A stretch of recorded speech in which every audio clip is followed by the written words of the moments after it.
গুরগাঁওতে থাকা অবিনাশ নামের একটি ছেলে ছিল, যার কাজ ছিল সেখানকার তৈরি হওয়া নতুন বিল্ডিংয়ের কনস্ট্রাকশন সাইডে রাতের বেলা পাহারা দেওয়া। কারণ সেখানে খুবই চোরের উপদ্রব ছিল, তাই তার কাজ ছিল সেই কনস্ট্রাকশন সাইডের জিনিসপত্র রাতের বেলা পাহারা দেওয়া। তো সেই দিনও সে রাতের বেলা পাহারা দিচ্ছিল এবং রাত যখন 2:20 তখন সে একটি ঘুঙুরের শব্দ শুনতে পায়।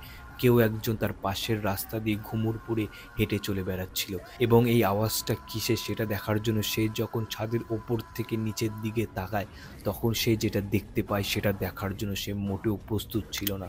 সে দেখতে পায় এক বিকট দেখতে মুখশ্রীওয়ালা মেয়ে ঘুঙুর পরে এদিক ওদিক হেঁটে চলে বেড়াচ্ছে এবং অদ্ভুত অঙ্গভঙ্গি করে বেড়াচ্ছে। এটা দেখে সে খুবই ভয় পেয়ে ওঠে এবং সে ভাবে এখান থেকে সে দৌড়ে পালিয়ে যাবে। কিন্তু সে যদি পালিয়ে যেত তাহলে তার মালিক তাকে কাছ থেকে বের করে দিত, আর তার মালিক তার কথা কিছুই বিশ্বাস করতো না। তাই সে বুদ্ধিমানি করে তার ফোনের ক্যামেরা অন করে এই ঘটনাটি রেকর্ড করতে শুরু করে, যাতে সে তার মালিককে দেখাতে পারে এবং বিশ্বাস করাতে পারে। আর তারপর সেই ভয়ানক ঘটনাটা কি সেটা তোমরা তার রেকর্ড করা ভিডিওটা দেখলেই বুঝতে পারবে। তোমরা সেই ভিডিওটা একবার দেখো।